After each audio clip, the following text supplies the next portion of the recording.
24 तास प्रत्येक घडामोडीवर लोकप्रवाहाची नजर।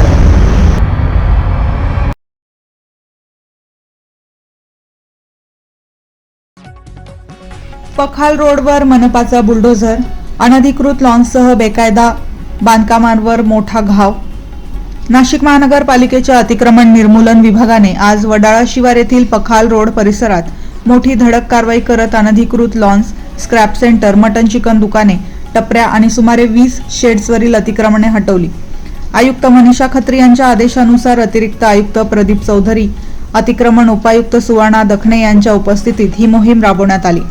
नगर रचना विभागाकडून वारंवार नोटिसा देऊनही संबंधितांनी दुर्लक्ष केल्याने मनपाला कारवाई करावी लागल्याचे प्रशासनाने स्पष्ट केले आहे। सुमारे 60 कर्मचाऱ्यांच्या पथकासोबत 150 पोलिसांचा कडेकोट बंदोबस्त तैनात करण्यात आला होता। सर्व विभागांच्या समन्वयाने ही अतिक्रमण हटाव मोहीम शांततेत आणि निर्विघ्नपणे पार पडली। अतिक्रमणांविरोधातील अशा कारवाया पुढेही सातत्याने सुरू राहणार असल्याचा इशाराही मनपाने दिला आहे।